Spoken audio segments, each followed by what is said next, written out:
It feels like the war in Ukraine has lost its grip on global attention, with media and analysts shifting focus to Middle Eastern conflicts. But beneath this silence, Ukraine's President Zelensky is sounding alarms. Ukraine has reported citing North Korean soldiers fighting on the Russian side, even sharing footage. So why aren't we hearing more about this?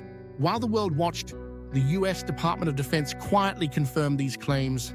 According to intelligence sources, North Korea may have sent thousands of troops to aid Russia, yet Western media has remained remarkably quiet.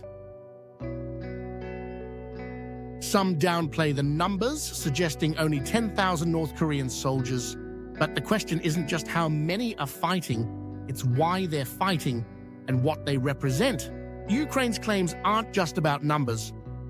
They say that North Korea isn't sending ordinary troops, but rather elite units. These aren't regular infantry. We're talking about specialized forces trained for offensive maneuvers. These forces could play a pivotal role in turning the tide in Ukraine, especially in specific locations. North Korea's entry into the Russia-Ukraine war might appear sudden, but let's consider what they have to gain. An alliance with Russia could give North Korea strategic power on the world stage, alongside vital resources and advanced Russian military tech. Some speculate Kim Jong-un's strategy goes even deeper. With the world watching other crises, North Korea sees an opportunity to expand its influence.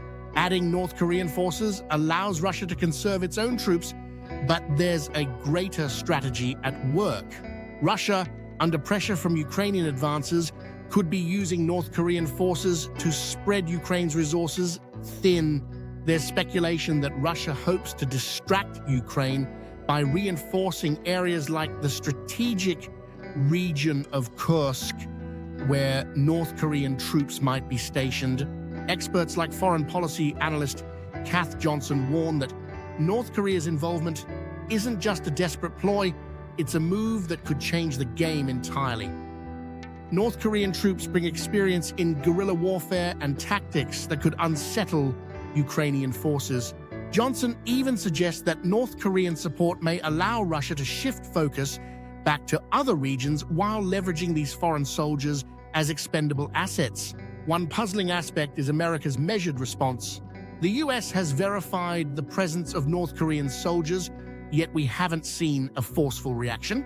Some argue that this silence hints at a greater strategy, perhaps waiting to gauge the true impact of North Korean involvement or focusing efforts elsewhere.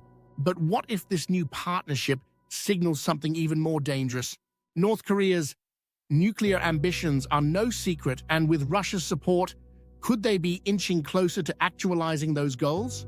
Imagine a future where a nuclear-armed North Korea and a militarized Russia form an alliance capable of challenging global stability. Is the world ready for such a shift? While Russia's and North Korea's collaboration should be making front-page news, much of Western media is downplaying or outright ignoring it.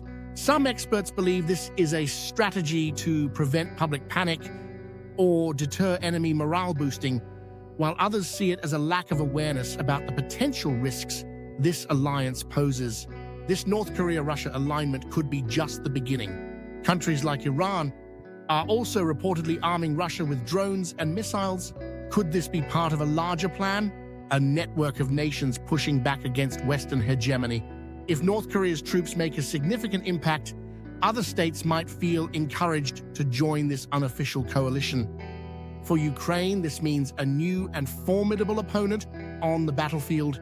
For the world, it represents a realignment of global alliances, with nations like North Korea and Russia pulling together. As America focuses on domestic matters such as elections and as Europe deals with economic challenges, Russia might see an opening to solidify this new network of allies.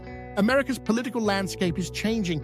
If Donald Trump or another America First candidate returns to power, we might see a major shift in foreign policy. This could mean reduced support for Ukraine, leaving them to face Russia and its new allies alone. Could this play into North Korea's long-term plans, giving them and their allies the edge in a multi-front standoff with the West.